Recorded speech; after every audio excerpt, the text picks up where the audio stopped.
It's like a cold case sort of that we're trying to solve.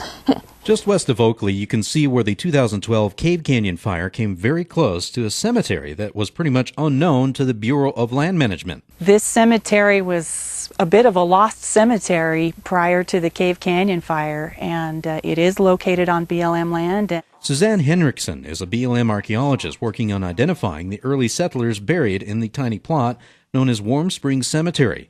She figures there are around 10 people buried here. But we do not have names. We certainly don't have markers for most of them. The graves, some of them dating to the 1870s, and of course associated with the Warm Creek Ranch, which was here in the 1860s. Shauna Robinson is a local historian and BLM volunteer helping with research on the cemetery.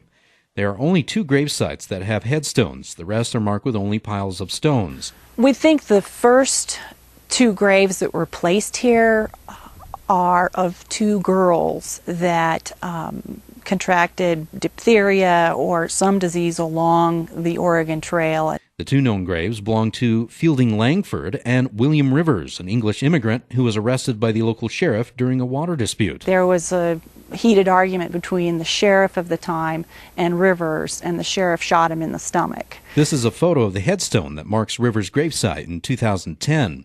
It disappeared before the 2012 fire. BLM would like to get it back and preserve it. Henriksen says that they will be using ground-penetrating radar to find out who may be buried in the other graves. But ultimately, they'll have to rely on the local knowledge of who's buried there. The residents of the Oakley area keep such good records with their family histories. We know they know a lot more than we do about who is buried here. They will collect as much information on the cemetery and hand it over to the Idaho State Historical Society. So this won't happen again. Lost cemeteries won't happen again.